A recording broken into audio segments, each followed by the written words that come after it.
But is there a concern with regards to menstrual cycle? Because of course we know the question that is it affecting fertility?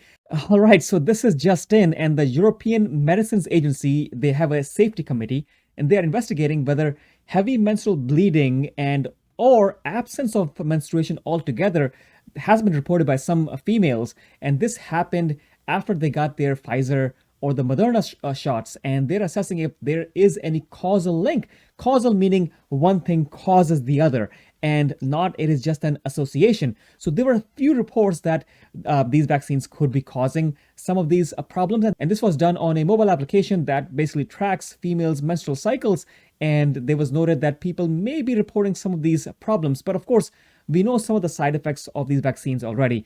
Fever, chills is of course a significant factor, tiredness, aches and pains. But is there a concern with regards to menstrual cycle? Because of course we know the question that is it affecting fertility? That is the major concern underlying this question. And there was a study in Norway that females suggested that after they got their vaccine, their menstrual cycle was a little aberrant and they had some problems with it. So of course, we know that the vaccine causes tiredness and lethargy. And of course, we also know that stress and tiredness can affect a female's menstrual cycle and periods.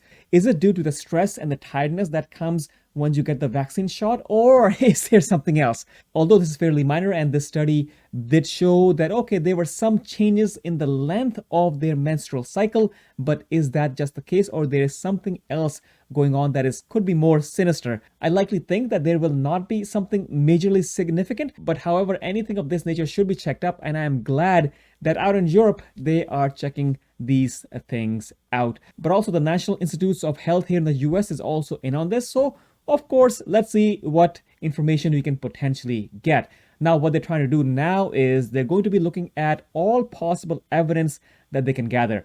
This is from patients. They will be looking at healthcare professionals. They will be looking at clinical trials that were potentially done directly from these females who reported some of these signs and symptoms. But currently, the European agency is suggesting that there is no current evidence that any of this is causing any infertility or fertility issues.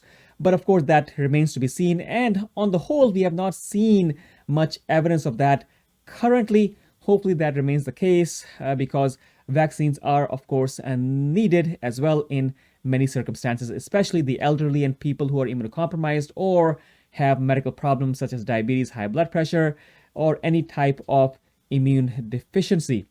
Anyways, do you think this news will potentially change any vaccination habits?